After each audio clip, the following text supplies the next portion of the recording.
I hope you've enjoyed spending some time really looking into Abraham and what God told him.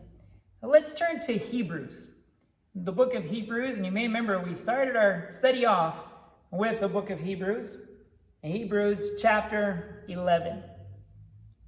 Hebrews chapter 11 and verse 1 says, "Now faith is being sure of what we hope for and certain of what we do not see. This is what the ancients were commended for."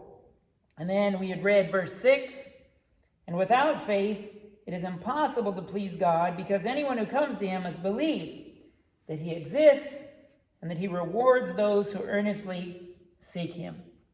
Abraham did believe. And so we read in verse 8, "By faith Abraham, when called to go to a place he would later receive as his inheritance, obeyed and went, even though he did not know where he was going. By faith he made his home in the promised land like a stranger in a foreign country. He lived in tents, as did Isaac and Jacob, who were heirs with him of the same promise, for he was looking forward to the city with foundations, whose architect and builder is God." So you may have noticed that Abraham was told to go somewhere, first Abram and then called Abraham. He was told to go where God told him to go, and God said, "This is going to be your inheritance." But he even told him in chapter 15, he says, it's going to be over 400 years from now. You know, I want to ask you a question. What were your ancestors doing 400 years ago? And you probably don't even know their names. Maybe you've looked up one of those new things on Ancestry.com, but you probably know very little about it, because 400 years is a long time, longer than we even usually think about. Imagine 400 years from now. God says, "I want you to do this because your descendants will be blessed 400 years from now." That was the faith that he had. He lived as a stranger in a land he knew would be his more than 400 years later. It's amazing the faith that he had and the trust that he had. First of all, he believed God. And then he believed that God existed, and he believed that God was a rewarder of those who would seek him. Now, like all of us, let's turn to Genesis chapter 12. Like all of us, his faith grew bit by bit. And when God told him that he was going to have an heir, by the time we get to chapter 15, and we look at the first two verses there, you can see that Abraham says, "How is this going to be possible?" Abram, at this time, "How is this going to be possible? Because I don't have any children, and all I have is my heir, Eliezer of Damascus," here in verse 2. But God says, "No, you are going to have a son from your own body." Then in chapter 16, Sarah, his wife, says, "Well, I think this is not going to happen through me." And so she gives her servant Hagar to Abraham, which was allowed at that time for there to be many wives. Abraham went ahead and had a child with Hagar named Ishmael. And God said, "No, I will also make Ishmael a great nation, but he is not the child of the promise. He's not the promise that I gave you. The promise is it will come from your own body, and also it will come from Sarah, your wife." It's in chapter 18 where Sarah laughs when the Lord makes this known.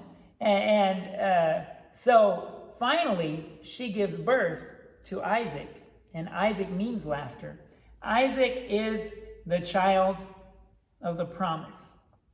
So as you go through all this that God did, now let's turn back to Hebrews, and let me teach you a little trick that I like to do a lot, especially can be done if you have your physical Bible. Keep a finger in Genesis, and let's go back to Hebrews.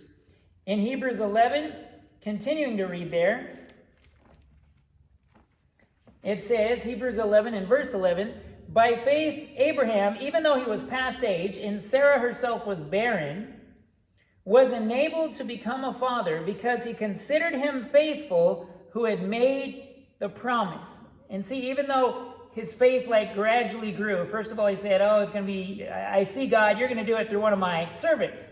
And God said, no, from your own body. And then Sarah presented the other way to do it. Okay, that's probably going to be it. God said, no, it will be through you and your wife, Sarah, even though she is past childbearing age. Now, this is not, if you want to rate them, maybe not quite as an amazing a miracle, of course, as Jesus being born to Mary when she had no relations. But this is something else. Abraham and Sarah had a child when she was past childbearing age, when it was physically impossible for her to have a child. God did a miracle so that she could have a child, to show how amazing this promise was, that when God makes a promise, it happens. Verse 12 says, and so from this one man, and he as good as dead, came descendants as numerous as the stars in the sky and as countless as the sand on the seashore. And I'm going to give some of it away. He is going to become the father of the great people of Israel. And Abraham is even the great-great-great-great-great-grandfather, as you can read in Matthew chapter 1, of Jesus. Physically. Let's look at verse 13. All these people were still living by faith when they died. They did not receive the things promised. They only saw them and welcomed them from a distance. And they admitted that they were aliens and strangers on earth. Sounds kind of like Paul and his sufferings that he went through, because he knew that he might suffer a while in this earth, but soon he would be with the Lord. Verse 14. People who say such things show that they are looking for a country of their own. If they had been thinking of the country they had left, they would have had opportunity to return. Instead, they were longing for a better country, a heavenly one. Therefore, God is not ashamed to be called their God, for he has prepared a city for them. By faith, Abraham, when God tested him, offered Isaac as a sacrifice. He who had received the promises was about to sacrifice his one and only son. Even though God had said to him, it is through Isaac that your offspring will be reckoned. Abraham reasoned that God could raise the dead, and figuratively speaking, he did receive Isaac back from death. And we get a little extra detail here that we saw that God even tested his faith further, because he told him to sacrifice his son Isaac, who was the son of the promise. And he had to trust in God, and he trusted in God that God was going to do his promise one way or the other. He even knew and believed that God could raise the dead. You might notice, this is like preparing us for what God did with Jesus Christ. Jesus Christ is a result of the promises. We'll see that. And Jesus Christ died. God gave his only son. He sacrificed him. But God can raise the dead. So we'll keep track of all those things that God is teaching us in the Old Testament to help us understand the New Testament. Let's take one last look at chapter 17. In chapter 17, God gives Abraham the covenant or agreement of circumcision. Circumcision is a physical thing, and I'm not going to describe it here right now. I don't know what age people are watching, so it's something that you can look up and find out what it means. But God told Abraham that Abraham and the males in his family, and all those who are going to be in the camp from then on, but very especially his descendants, those males must be circumcised. And later, much later, you may remember from your study in Acts that there was some dispute about this when the new agreement, the new covenant came.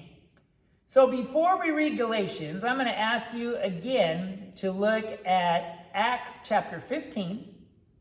Read over Acts 15 and then read Galatians. In a way, this is kind of some heavy reading, but Galatians is much shorter than Romans, as we mentioned earlier, which also deals with a lot of these themes. I want you to understand that in the region of Galatia, remember, Paul had said there was a different gospel. Any different gospel is wrong.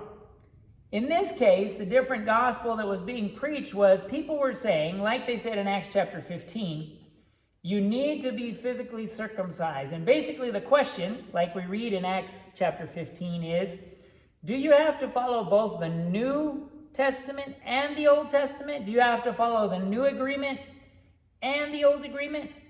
So in Galatians, Paul deals with these questions because an entire region of churches was falling back into, you need to follow the Old Agreement. You need to be circumcised. And you need to follow those old laws. And that will help you understand what's going on in Galatians. If you're new to the Bible, again, this may be one of the heaviest things that you've read so far, but you're going to find some amazing things in Galatians. Go ahead and read the entire book of Galatians, and then we'll talk about it some more. First of all, remember, read Acts chapter 15 for some review, and then read all the way through the book of Galatians, and along with the discussion of what should happen to this question, Paul makes it very clear. You're going to learn some amazing things about Christ. God bless you as you read through Acts 15 and Galatians.